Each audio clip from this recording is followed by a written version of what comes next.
வணக்கம் நண்பர்களே, எல்லோரும் எப்படி இருக்கீங்க? நலமாக இருக்கீங்களா? நான் பாரம்பரிய ஜோதிடர் பா ரவிக்குமார். இப்போ நாம் பார்க்கக்கூடியது மார்கழி மாதம் ராசி பலன்களை பற்றி தான் இந்த காணொலியில் பார்த்துட்ருக்குறேங்க.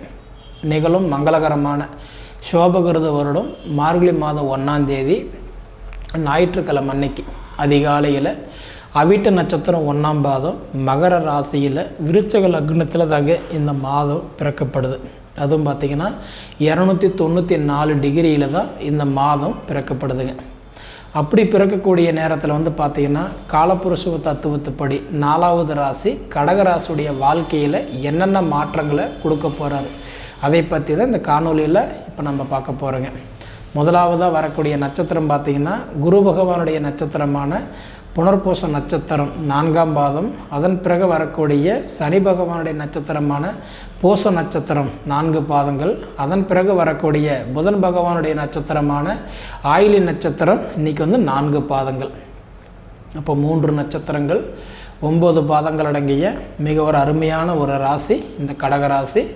கடகராசி அப்படின்ட்டாவே பொதுவாக என்னென்னா எந்த ஒரு காரியம் பேசினாலும் எந்த ஒரு விஷயம் உங்கள்கிட்ட சொன்னாலும் யோசித்து சொல்லக்கூடிய ஒரு ராசி இந்த கடகராசி. ஏன்னா நான் ஒரு அர்த்தம் நான் சொன்னேன் அப்படின்னா அதில் நீங்கள் 2 அர்த்தம் கண்டுபிடிக்கக்கூடியவங்க தான் இந்த கடகராசி. பொதுவாக பழமொழி சொல்லுவாங்க, கடகம்னா நண்டு. அதே மாதிரி பார்த்திங்கன்னா ஒரு ராசிக்கு அதிபதி சந்திர பகவான். சந்திர பகவான் அப்படின்னு சொல்கிறது நம்ம கோச்சாரத்தில் தாயின்னு சொல்லலாம், புரியுதுங்களா, அம்மான்னு சொல்லலாம். அப்படி பார்த்திங்க அப்படின்னா இன்றைக்கி ஒவ்வொரு குழந்தைக்கும் நம்ம தாய் எப்படி ரொம்ப முக்கியமோ அதுபோல் நம்மளுடைய ஜாதகத்துக்கு ரொம்ப இந்த கடகராசியில் பிறந்தவங்களுக்கு அதாவது நம்மளுடைய பேச்சு எந்த அளவுக்கு சொல்கிறாரு, இவர் சொல்கிறது நடக்குதா நடக்கலையா, எப்படி இருக்கோ அனுபவித்து இன்றைக்கி அதாவதுன்றது மனசாரன்றது தெளிவாக கேட்கக்கூடிய ராசியில் ஃபஸ்ட் இடம் யாருன்னா இந்த கடகராசிக்காரன் தான் நான் சொல்லுவேன். ஏன்னா இந்த கடகராசிக்காரங்களுக்கு ஒரு விஷயத்தை நம்ம தப்பாக சொல்லிட்டா கூட அதாவதுன்றது கண்டிப்பாக அதில் நீங்கள் ஒரு கேள்வி கேட்கக்கூடிய இடத்துல இருக்கக்கூடிய ராசி கம்பல்சரி இந்த கடகராசிக்காரங்க எப்பயுமே தெளிவாக இருப்பீங்க. அப்படி இருக்கும்போது இந்த கடகராசிக்கு இந்த மார்கழி மாதம் என்னென்ன மாற்றங்களை கொடுக்க போகிறார் முதல்ல பார்த்தீங்க அப்படின்னா ஒரு மாதத்தில் இந்த ஒரு மாதம் ஒரு வித்தியாசமாக பிறக்கப்பட்ட மாதம்னு சொல்லலாம். ஏன் சொல்கிறீங்க எப்படின்னு கேட்டிங்கன்னா கன்னி ராசி முதல் மேச ராசி வரை அதாவது ஒரு வீட்டில் கூட இடைவிடாத கிரகங்களோட 8 வீட்லேயுமே அதாவது கிரகங்களோட பிறந்த மாதம் இந்த மாதம்னு சொல்லலாம். ஏன்னா இன்றைக்கி பார்த்தீங்க அப்படின்னா கன்னி ராசியில் கேது பகவான் நட்பில் இருக்கிறார். அதன் பிறகு வரக்கூடிய கட்டன்றது துலா ராசியில் சுக்கிர பகவான் ஆட்சியில் இருக்கிறார். அதுக்கு அடுத்தபடி பார்த்திங்க அப்படின்னா இன்றைக்கி விருச்சிக ராசியில் செவ்வாய் ஆட்சியில் இருக்கிறார். அதுக்கு அடுத்தபடி பார்த்திங்கன்னா தனுசு ராசியில் சூரியனும் இன்றைக்கி புதனும் நட்பில் இருக்கிறார். அதன் பிறகு பார்த்திங்க அப்படின்னா இன்றைக்கி மகர ராசியில் இன்றைக்கி இந்த மாதம் பிறக்கப்பட்டிருக்கிறதுனால சந்திர பகவான் இருக்கிறார். அதுக்கு அடுத்தபடி பார்த்திங்க அப்படின்னா உங்களுக்கு கட்டன்றது கும்பத்தில் பார்க்கும்போது சனி ஆட்சியில் இருக்கிறார். அதுக்கு அடுத்தது பார்த்திங்க அப்படின்னா இன்றைக்கி மேன ராசியில் ராகு பகவான் நட்பில் இருக்கிறார். அதுக்கு அப்புறம் பார்த்திங்கன்னா இன்றைக்கி மேச ராசியில் குரு பகையாக இருக்கிறார். அப்போ இந்த 8 வீட்டில் பார்த்திங்கன்னா இடைவிடாத கிரகங்களோட இந்த மாதம் பிறந்திருக்கிறது ஒரு புது வித்தியாசமான ஒரு அனுபவம்னே சொல்லலாம். அப்படி பிறந்திருக்கக்கூடிய நேரத்தில் உங்கள் ராசிக்கு பார்த்திங்க அப்படின்னா இன்றைக்கி கடகராசி. கடகராசிக்கு இப்போ ஆல்ரெடி பார்த்திங்கன்னா உங்களுக்கு ஒரு அஷ்டமத்து சனியில் படாத அவஸ்தைப்பட்டுக்கிட்டு இருக்கக்கூடிய ஒரு ராசின்னு கூட சொல்லலாம். ஏன்னா அஷ்டமத்து சனி என்ன சொல்லுவார்னா கண்டதும் தண்டம் பண்ணி கைப்பொருள் விரயம் பண்ணி பண்டவோர் நாட்டை விட்டு வனவாசம் ஒன்று போகலை, அவ்வளோ கஷ்டத்தில் இருக்கக்கூடிய ராசி இந்த கடகராசின்னு சொல்லலாம். ஆனால் இந்த கடகத்தில் இருந்து இவ்வளோ கஷ்டத்திலேயே நீங்கள் ஜமாளித்து வந்துகிட்டு இருக்கிறீங்க அப்படின்னா அது உங்களுடைய மனத்திறமைன்னு தான் சொல்லுவேன். அந்த மனத்திறமையில் தான் இப்போ வண்டி ஓடிட்டுருக்குது, சரிங்களா? ஏன்னா பொதுவாக பார்த்தீங்கன்னா இந்த கடக ராசியில் ஏன்னா 7.5 சனியில் 7.5 வருஷத்துக்கு பட வேண்டிய கஷ்டத்தை அஷ்டமத்து சனியில் என்ன பண்ணிடுன்னா 2.5 வருஷத்துலேயே அனுபவிச்சிருவீங்க. அப்போ ஒவ்வொரு மாதம் ஒவ்வொரு வாரம் ஒவ்வொரு நாள் இன்றைக்கி நீங்கள் தப்பிச்சுக்கிட்டு இருக்கிறதே ரொம்ப பெரிய விஷயம்னு சொல்கிறேன்.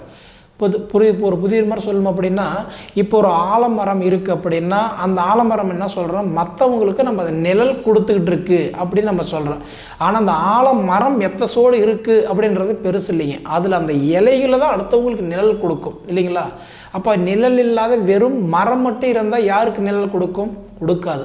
அப்படி பார்த்தீங்கன்னா இந்த கடகராசிக்காரங்களுக்கு இந்த அஷ்டமத்து சனி ஒன்று இல்லை அப்படின்னா கண்டிப்பாக இன்றைக்கி வாழ்க்கையில் நீ எவ்வளோ தூரம் சாதிச்சு பெறக்கூடிய ராசின்னு சொல்லலாம். ஆனால் இந்த அஷ்டமத்து சனினால் பார்த்தீங்க அப்படின்னா இன்றைக்கி மண்ணை தொட்டாலும் நஷ்டம், மனையை தொட்டாலும் நஷ்டம், பொண்ணை தொட்டால் நஷ்டம், பொருளை தொட்டால் நஷ்டம், எதையை தொட்டாலுமே இப்போ நஷ்டம்தான். முடிஞ்ச வரைக்கும் ஜாமீன் இழுத்து போடாதீங்க, அடுத்தவங்களுக்கு உதவி செய்யாதீங்க. உதவி அப்படின்றது காசு பணம் வாங்கி தராதிங்க. நல்லதுன்னு போனால் பொல்லா போகிறோம், கொடுத்ததுன்னு கேட்டால் அடுத்தது பகையாகும். மொத்தத்தில் வாங்கி கொடுத்துட்டு கெட்ட பேர் வாங்கிடுவீங்க. இன்றைக்கி வாங்கி கொடுத்துருப்பீங்க, அது உங்களுக்கு சேர்ந்துருக்காது. பொதுவாக சொல்லணும் அப்படின்னா இன்றைக்கி நமக்கு 100 ரூபாய்க்கு இன்றைக்கி நம்ம சம்பாரிச்சோம் அப்படின்னா ஆரம்பத்தில் என்ன பண்ணுவோம், ஒரு 200 ரூபாய்க்கு பிளான் போட்டு 100 ரூபாய் கடன் பட்டு தான் இன்றைக்கி வாழ்க்கை நடத்திக்கிட்டு இருப்போம். அந்த மாதிரி நிலைமை தான் இப்போ கடகராசிக்காரங்களுக்கு. ஏன்னா நம்ம சம்பாதிக்கிறது 100 ரூபான்னா 50 ரூபாய் தேவைக்கு மட்டுமே பண்ணிக்குவாங்க. அப்போ காரணம் என்ன அப்படின்னா இன்றைக்கி ஒரு நாள் நமக்கு ஒரு 5000 ரூபாய் சம்பாரிச்சிட்டோம், ஒரு 10,000 ரூபாய் சம்பாரிச்சிட்டோம் அப்படின்னு நம்ம ஒரு பிளான் போட்டுட்டோம் அப்படின்னா கம்பல்சரி என்ன பண்ணிடுவோம்னா இந்த அஷ்டமத்து சனி நம்மளை கொண்டு போய் ஏதோ ஒரு வகையில் கடனில் தள்ளிவிட்டு போயிடுவார். அப்போ நம்ம சமாளிக்கவே முடியாது. அப்போ நம்ம என்ன பண்ணுறோன்னா நம்ம தேவைக்கு உள்ளார நீங்கள் ஒரு விஷயத்தை தேடிக்கிறது கண்டிப்பாக நல்லது. இதனை ஏன் உங்களுக்கு சொல்கிறேன் அப்படின்னா கடகராசிக்காரங்களுக்கு அஷ்டமத்து சனியில் சுப செலவு பண்ணிக்கிட்டோம் அப்படின்னா தலைக்கு வர்றது தலைப்போக்கோட போகும்னு சொல்லுவாங்க. ஏன்னா பொதுவாக என்ன சொல்கிறோம், ஒரு கெட்டது நம்மளை வர்றதுக்கு முன்னாடி கடன் உடன்பட்டாவது ஒரு இடம் வாங்கி போடுங்க, ஒரு வீடு கட்டுங்க, ஒரு வீடு ஆல்ட்ரேஷன் பண்ணுங்க, கட்டன்றது ஒரு அப்பார்ட்மெண்ட் வாங்க, ஒரு சொத்து வாங்கி போடுன்னு சொல்கிறோம். ஏன் வாங்கி சொல்கிறோம் அப்படின்னா கடன் ஆயிட்டோம் அப்படின்னா அந்த சனி பகவான் நம்மளை பார்க்கும்போது கஷ்டத்தில் இருந்தோம் அப்படின்னா அவர் கம்முன்னு போயிடுவார். நாம் நல்லா இருக்கிறோம் தெரிஞ்சு அவர் என்ன பண்ணுவார், நம்மளை ஒரு கஷ்டத்துக்கு உள்ளாக்கிடுவார். அந்த மாதிரி நிலைமை இப்போ இருக்குங்க. அதனால் கடன் உடனப்பட்டு அசையாத சொத்து நம்ம வாங்கி போடுறது தப்பு இல்லை, ஆனால் அசையும் பொருள் வேண்டாம். ஒரு உதாரணம், வண்டி வாங்குகிறோம், காரு வாங்குகிறோம், போரு போடுறோம், கிணறு வெட்டுறோம், ஃபைனான்ஸ் வைக்கிறோம், வட்டிக்கு காசு கொடுக்குறோம், இந்த மாதிரி எதிர்பார்ப்பாக தயவு செய்து சொல்கிறேன் இப்போ இந்த மாதம் செய்ய வேண்டாம். அப்படி செஞ்சீங்க அப்படின்னா செய்துட்டு இப்போ அவஸ்தைப்பட்டுக்கிட்டு இருப்பீங்க. ஏன்னா கம்பல்சரி அஷ்டமத்து சனி என்னைக்கு ஆரம்பிச்சதோ கிட்டத்தட்ட இந்த ஒரு வருஷ காலமாக உங்களுக்கு எல்லாமே நஷ்டம்தான். இப்போதைக்கு எப்படி இருக்குதுன்னா உயிர் ஒன்று மட்டும்தான் உங்கள் கையில் இருக்குதுன்னு தான் சொல்லுவேன். ஏன்னா இதுக்கு முன்னாடி யார் பார்த்தாலும் கடகராசிக்காரங்களுக்கு இந்த கஷ்டம் தீர போகுது, உங்களுடைய பிரச்சனை விலக போகுது, நீங்கள் நல்லா இருக்க போகிறீங்க சொல்லியிருப்பாங்க. ஆனால் நீங்கள் என்ன கேட்டிருப்பீங்க, எப்போ பார்த்தாலும் நல்லா இருக்குன்னு தான் சொல்கிறீங்களே தவிர எனக்கு ஒன்றும் நல்லது நடந்த மாதிரி தெரியல. நான் வீடு கட்டுவேன், காடு வாங்குவேன், தோட்டத்தோடு வாங்குவேன், அதெல்லாம் எனக்கு வேணாங்க, கடன் இல்லாத நான் நிம்மதியாக இருப்பேனா. ஏன்னா ஒவ்வொருடைய மனசில் நம்ம எதிர்பார்ப்பு என்ன, இந்த மாதத்தில் நம்ம நல்லா இருந்துட மாட்டோமா, இந்த மாதத்தில் 10 ரூபா கிடைச்சிடாதா, இந்த மாதத்தில் தொழில் தொடங்கிட மாட்டோமா, இந்த மாதத்தில் வீடு ஆரம்பிச்சிட மாட்டோமா, இல்லை இந்த மாதத்தில் இந்த பிரச்சனை தீந்துராதா அப்படின்ற மாதிரி ஒவ்வொரு மாதம் ஒவ்வொரு எதிர்பார்ப்போடு தான் இந்த பலன் நம்ம பார்க்குறோம். அப்படி பார்க்கும்போது நான் என்ன சொல்கிறேன்னா நல்லது நடக்கலைன்னா கூட கெட்டது நடக்கலைனாவே அதுவே உங்களுக்கு ஒரு பெரிய வெற்றி தான். அப்படி பார்த்தீங்கன்னா ஏன்னா இந்த கடகராசிக்காரங்களுக்கு பொதுவாக ஏகப்பட்ட பிரச்சனை, கல்லோட அரிசி வாயில் போட்டுக்கிட்டு துப்பவும் முடியாமல், முழுங்கவும் முடியாமல், மெல்லவும் முடியாமல், மனசில் வச்சுக்கிட்டு வாயில் வச்சுக்கிட்டு இன்றைக்கி அவஸ்தைப்படக்கூடிய நேரம். இதனால் பார்த்தீங்கன்னா இந்த கடகராசிக்காரங்களுக்கு நான் 100% நான் என்ன சொல்கிறேன்னா நீங்கள் பார்த்தீங்கன்னா அமைதியாக இருக்கிறதே உங்களுக்கு ஒரு வெற்றி தான். முடிஞ்ச வரைக்கும் நீங்கள் பார்த்தீங்கன்னா இந்த மாதத்தில் பொறுமையாக இருந்து மாதத்தை கடக்கிறதே பெரிய விஷயம்தான். ஏன்னா அவ்வளோ ஒரு சிரமம் இந்த கடகராசிக்காரங்களுக்கு நடந்துகிட்டு இருக்குது. அப்படி பார்த்தீங்கன்னா இந்த அக்டோபர் மாதம் 30ஆம் தேதி இந்த ராகு கேது பயிற்சியானார் இல்லைங்களா, அப்படி ஆகும்போது என்ன ஆகுதுன்னா ராகு கேதுக்கு வீடு கிடையாது. அவர் பார்த்தீங்கன்னா வக்கர கிரகம், நெல் கிரகம், சாய கிரகம் நம்ம சொல்லுவோம். அப்படி பார்த்தீங்கன்னா அக்டோபர் மாதம் 30ஆம் தேதி என்ன பண்ணிட்டாரு, மேச ராசியில் இருக்கக்கூடிய ராகு பகவான், அதாவதுன்றது பார்த்தீங்கன்னா மீன ராசிக்கும், துலா ராசியில் இருக்கக்கூடிய கேது பகவான் கன்னி ராசிக்கும் வந்துட்டார். அப்போ பார்த்தீங்கன்னா ராகு கேதுடைய பார்வை 3, 7, 11ஆம் இடத்தை பார்க்குறாரு. அப்போ அந்த கேது என்ன பண்ணுறாரு, 3ஆம் இடமா உங்கள் ராசி தான் இப்போ பார்க்குறாரு. அப்போ கிட்டத்தட்ட அக்டோபர் மாதம் 30ஆம் தேதியிலிருந்து அடுத்தது பார்த்தீங்கன்னா 19/5/2025 வரைக்கும் பார்த்தீங்கன்னா அந்த கேது உங்களை தான் பார்க்குறாரு. அப்போ 18 மாதம் 17 நாட்கள் அது வரைக்கும் பார்த்தீங்கன்னா கேதுவுடைய பார்வை வாங்கியிருக்கிறீங்க. ஏன்னா மற்ற டைமில் என்ன சொல்லுவாங்க, ராகை போல கொடுப்பார் இல்லை, கேதை போல கெடுப்பார் இல்லைன்னு சொல்லுவாங்க. அப்படி பார்த்தீங்கன்னா இப்போ உங்களுக்கு கேது ஏன்னா கோச்சாரத்தில் ராகு கேதுக்கு வீடு இல்லை. அப்போ ராகு கேது பலமும் சொல்லுவாங்க, ராகு கேது யாரை பார்க்குறாரோ அவங்களுக்கு பலன் கொடுப்பாருன்னு. ஏன்னா இன்றைக்கி பார்வைன்றது 3, 7, 11. அப்போ 3, 7, 11ஆம் இடம் போது அந்த கேது 3ஆம் இடமாக உங்கள் கடகராசி தான் பார்க்குறாரு. 3ஆம் இடமாக கடகராசி பார்க்குறாரு, 7ஆம் இடமாக மேன ராசி பார்க்குறாரு, 11ஆம் இடமாக வந்து விருச்சிக ராசி பார்க்குறாரு கேது பகவான்.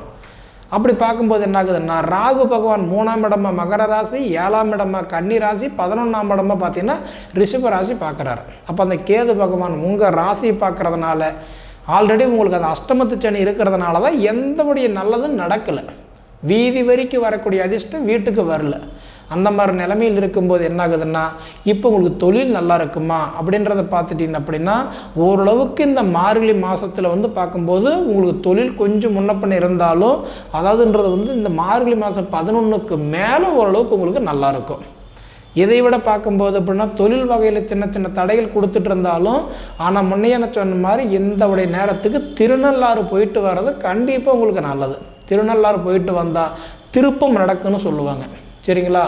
ஆனால் இந்த கடகராசி பிறந்தவங்களுக்கு கண்டிப்பாக நான் என்ன சொல்கிறேன் அப்படின்னா, உங்களுக்கு இடம் மாறி உட்கார்றது நல்லது. நீங்கள் இருக்கிற இடத்த மாறி உட்கார்றது நல்லது. அதே மாதிரி வந்து பார்க்கும்போது கடகராசிக்காரங்களுக்கு பொறுத்த வரைக்கும் பொதுவாக என்ன சொல்லுவாங்க அப்படின்னா, இன்றைக்கி வந்து வடக்கு பார்த்து உட்கார்றது உங்கள் ராசிக்கு நல்லது. வாழ்கிற ஜாதகம் வடக்கு பார்த்து உக்காரணும். அப்போ இந்த கடகராசிக்காரங்க வடக்கு வாசல் பார்த்து உக்காந்தா கண்டிப்பாக உங்கள் ராசிக்கு நல்லா இருக்கும். அப்படி இருக்கும்போது என்ன பண்ணலாம் அப்படின்னா, இந்த மாதத்தில் வந்து புத்திர பாக்கியங்கள் கொஞ்சம் தடை விலகி புத்திர பாக்கியம் கொடுக்கறதுக்கு ஒரு யோகத்தை கொடுப்பாரு. திருமணத்தில் பார்த்தீங்க அப்படின்னா கண்டிப்பாக வந்து குழந்தை அதுன்றது வந்து பார்த்தீங்கன்னா கல்யாணம் ஆகாதவங்களுக்கு இந்தபடி கட்டன்றது வந்து பார்க்கும்போது மார்கழி மாதம் 9ஆம் தேதிக்குள்ளாரியே உங்களுக்கு வந்து பார்த்தீங்கன்னா ஒரு திருமணத்தில் ஒரு கட்டன்றது ஒரு நல்ல நிகழ்வு கொடுத்துருவார். இதை போக பார்த்தீங்கன்னா இன்றைக்கி வந்து கணவன் மனைவிக்குள்ளாரில் பிரிஞ்சு கருத்து வேறுபாடில் இடம் மாறி இருக்கிற குடும்பத்தில் இருக்கிறவங்க சேர்றதுக்கு ஒரு வாய்ப்பு இருக்குது. எதை போக பார்த்தீங்கன்னா இன்றைக்கி குடும்பத்தை விட்டுட்டு வெளிநாடு வெளி மாநிலம் போய் இன்றைக்கி வந்து பார்த்தீங்கன்னா இன்றைக்கி எதிர்பார்த்து போன வேலை இல்லாமல் கிடைக்கிற வேலையை செய்துக்கிட்டு இருக்கிற கடகராசிக்காரங்களுக்கு நான் என்ன சொல்கிறேன் அப்படின்னா, கண்டிப்பாக உங்கள் வாழ்க்கையில் நிறைய மாற்றங்கள் கொடுப்பாரு. இப்போ கஷ்டத்தில் இருக்கிறீங்க அப்படின்னா இப்போ வந்து இது அதாவது ஒரு இறக்கமான நேரம் தான். வாழ்க்கையில் உங்களுக்கு மேலே ஏறி வர முடியலை. அப்படி இருக்கக்கூடிய நேரம் நீங்கள் வந்து இறங்கி வர போனாலும் திடீர்னு உங்களுக்கு ஒரு ஏற்றத்தை கொடுத்துருவார், சரிங்களா? சுக்கிர பகவான் இப்போ ஆட்சியாக இருக்கிறார். கிட்டத்தட்ட சொல்லணும்னா மார்கழி மாதம் 9ஆம் தேதி வரைக்கும் அவர் துலா ராசியில் அவர் ஆட்சியாக தான் இருப்பார். ஆட்சியாக இருக்கும்போது உங்களுக்கு கண்டிப்பாக நல்லது நடக்கும். தொழில் வகையில் பார்த்தீங்கன்னா இப்போ காசு பணம் போட்டு சுய தொழில் கண்டிப்பாக ஆரம்பிக்க வேண்டாம். அது உங்கள் ராசிக்கு நல்லதில்லை. கிணறு வெட்டுறது போர் போடுறது அது நல்லதுக்கு இல்லை. வண்டி வாகனம் எடுக்கலாம்னா இந்த மாதத்தில் வேண்டாம், அடுத்த மாதத்துல வேணால் எடுத்துக்கோங்க. இதை போக பார்த்தீங்க அப்படின்னா கட்டன்றது வந்து குடும்பத்துக்குள்ளார இருக்கக்கூடிய மன சங்கடங்கள் உங்களுக்குள்ளார உக்காந்து பேசி தீர்த்துக்கோங்க. ஏன்னா இன்றைக்கி சின்ன விரிசல் கூட பெரிய விரிசலாகக்கூடிய நேரம். ஆனால் உங்களுக்குள்ளார 10 நிமிஷத்தில் அடிச்சுக்குவீங்க, பிடிச்சிக்குவீங்க, மறுபடியும் கூடிக்குவீங்க. ஆனால் எதனாலும் நமக்குள்ளார அந்த பிரச்சனை வந்தது அப்படின்றது கண்டிப்பாக தெரியாது. அதுவும் ஜாதகருக்கு தாய் தந்தைகளுக்குள்ளார ஏகப்பட்ட சண்டைகள் வரும். எதுக்காக வர்றதுன்னு தெரியாது. அந்த மாதிரி நிலைமை தான் இருந்தாலும் உங்களுடைய நேர காலம் இந்த மார்கழி மாதம் நான் முன்னே சொன்ன மாதிரி நீங்கள் சாதிக்கிற மாதன்றதை விட நீங்கள் வந்து இந்த மாதத்தை கடந்து வர்றதே பெரிய விஷயந்தான். அந்த மாதிரி ஒரு யோகத்தில் தான் இருக்கிறாரு. இப்போதைக்கு உங்களுக்கு மிகப்பெரிய ஒரு ப்ளஸ் பாயிண்ட் என்ன அப்படின்னா, அதாவது வந்து கேதுனுடைய பார்வை வாங்கியிருக்கிறீங்க. அதனால் பார்க்கும்போது ஓரளவுக்கு பரவாயில்ல, சரிங்களா? இருந்தாலும் நான் என்ன சொல்கிறேன்னா, பொறுமையாக இருந்தால் உங்களுக்கு கண்டிப்பாக மாற்றங்கள் நடக்கும். கொஞ்சம் எது செய்கிற மாதிரி இருந்தாலும் நின்று நிதானமாக யோசித்து பண்ணுங்க, அது நல்லது, சரிங்களா? சரி நேயர்களே, இதுக்கு முன்னாடி நம்ம வந்து ஃபீனிக்ஸ் ஆன்மீக சேனலை சப்ஸ்கிரைப் பண்ணாதவங்க சப்ஸ்கிரைப் பண்ணிக்கோங்க. அதே சமயத்தில் உங்கள் நண்பர்களுக்கு ஃப்ரெண்ட்ஸுகளுக்கு ஷேர் பண்ணுங்கள், சரிங்களா? இது போக உங்களுடைய பொன்னான நேரத்தை ஒதுக்கி இவ்வளோ நேரம் என்னுடைய காணொலியை முழுமையாக மனசார பார்த்ததுக்கு என் மனசிலிருந்து கேட்டுக்கிறேங்க. நன்றி.